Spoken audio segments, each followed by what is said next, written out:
16,000 টাকা এই মুহূর্তে বাংলাদেশের মার্কেটে অফিসিয়ালভাবে দুইটা স্মার্টফোন পাওয়া যাচ্ছে এবং দুইটা ফোন রিসেন্টলি বাংলাদেশে লঞ্চ হয়েছে। সো যাদের বাজেট কিনা 15,000 টাকার আশেপাশে চাচ্ছেন যে এই বাজেটে একটা অলরাউন্ডার ফোন পারচেস করতে, তাদের জন্য মূলত আমাদের আজকের এই ভিডিও। শুরুতে আমরা যে স্মার্টফোনটা নিয়ে কথা বলবো সেটা হচ্ছে ভিভো Y18 এবং এই ফোনটার দাম 15,999 অর্থাৎ 16,000 টাকা। ভিভো এই ফোনটা দুইটা কালারে পাওয়া যাচ্ছে, মোকা ব্রাউন এবং ওয়েব অ্যাকোয়া। এটার ডিজাইনটা কিছুটা মার্বেলের মতো দেখতে এবং এর পুরো বডি ফ্রেমটা প্লাস্টিকের তৈরি। তবে সেকেন্ডারি নয়েজ ক্যান্সেলিং মাইক কিংবা ডুয়েল স্টোরেজ স্পিকারের কোনোটাই নেই।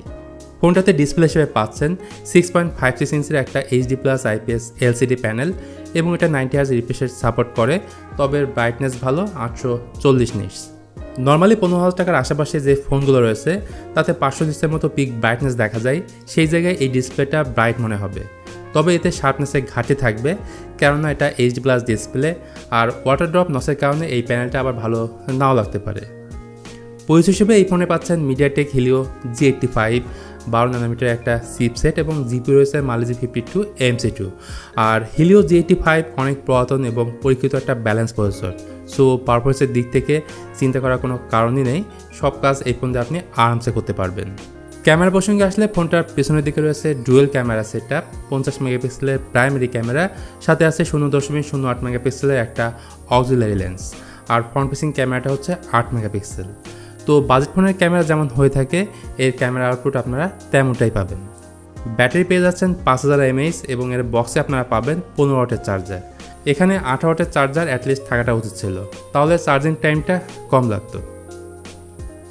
যাই হোক, এর থেকেও যদি বেটার ফোন চান সেক্ষেত্রে নিতে পারেন OnePlus Nord N30 SE 5G। দাম আপনার সাধ্যের মধ্যে রয়েছে 15,999 টাকা। কমতির জায়গাটা হচ্ছে এর র্যাম রম 464GB ভেরিয়েন্ট, আর এটা যদি কনসিডার করতে পারেন তাহলে বাকি সব কিছুই আপনার কাছে ভালো লাগবে। এই ফোনটা প্রথম ভালো লাগার মতো জায়গাটা হলো কম দামে পাচ্ছেন 5G ফোন।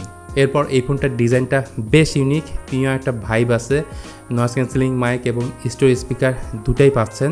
তো ফোনটার ডিসপ্লে সেকশনে আসলে এখানে গ্রিন লাইনের কোনো ইস্যু থাকছে না, কারণ এটা IPS প্যানেল এবং সাথে 5 হল কাটআউট থাকায় ওভারঅল ডিসপ্লেটা সবার কাছে ভালো লাগবে।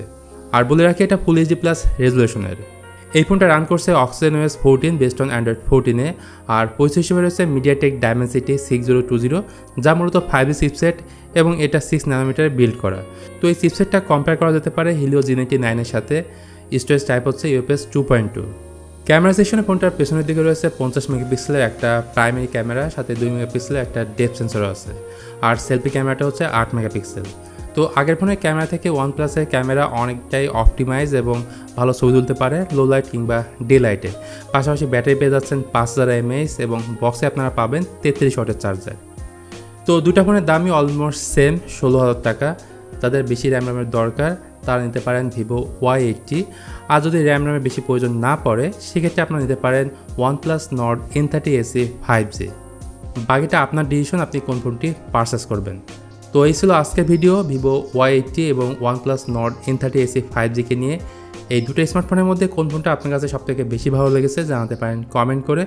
আর ভিডিওটি ভালো লাগলে please hit the like button, share করতে পারেন আপনার বন্ধুদের সঙ্গে। আজকের মতো আমি মিথুন তাহলে এখানে বিদায় নিচ্ছি। সে পর্যন্ত সবাই ভালো থাকবেন, অনেক ভালো।